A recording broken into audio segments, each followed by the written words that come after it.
নমস্কার, আমার নাম সঙ্গীতা গুপ্ত। শেষ ফাইনাল ডেস্টিনেশন মুভির মুক্তির প্রায় 14 বছর পেরিয়ে গেছে।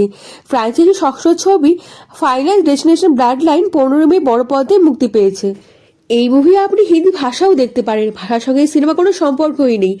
এ রেটেড মুভি, বাচ্চাদের নয় সিনেমা। এই সিনেমা অন্য পার্টগুলো দেখে না খুব ভয় পেয়ে গেছিলাম।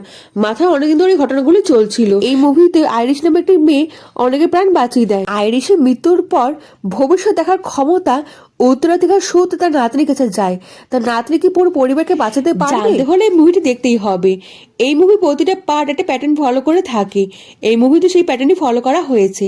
কারো একটা ভিজুয়াল আসবে, সে ভবিষ্যৎ দেখতে পাবে, আর ভবিষ্যৎ দেখার পর সবাইকে বাঁচাতে চাইবে। বাঁচানোর পর কি তাকে ফল ভোগ করতে হবে? অনেকে মুভি দেখতে চাইবেন কারণ ব্রুটালিটি ভরা মৃত্যু অনেকে পছন্দ করেন। যেরকম আনএক্সপেক্টেড অ্যাক্সিডেন্ট দেখানো হয়েছে যে আপনার মুখতে কথা হারিয়ে যাবে, আপনি চমকে যাবেন। নতুন সিনেমা দেখার পরও না নতুন মনে হবে না। সিনেমা দেখার সময় বুঝতে পারবেন যে এখনই তো কিছু হবে, যার জন্য আপনি নিজেকে তৈরি রাখতে পারবেন। মুভি দেখে মজা আসবে। মুভি পরিবেশকে হালকা করার জন্য কিছু কমিক এলিমেন্ট ডায়লগ পাবেন। দুর্বল হৃদয় লোকেরা মুভি দেখতে যাবেই না। মুভিতে ভয়ঙ্কর মৃত্যুর দৃশ্য দেখানো হয়েছে। মুভি দেখার সময় না চিন্তা করে উঠবেন, চোখ ডেকে ফেলবেন, এমন সব মৃত্যুর দৃশ্য দেখানো হয়েছে। আগের পার্টের রেফারেন্স এই মুভিতেও পাবেন। আগের পার্টগুলো না দেখলেও চলবে, কোনো অসুবিধাই নেই। এই মুভি কিছু শর্ট না আনএক্সপেক্টেড ছিল। আমার তরফ থেকে 5.5 স্টার দিলাম।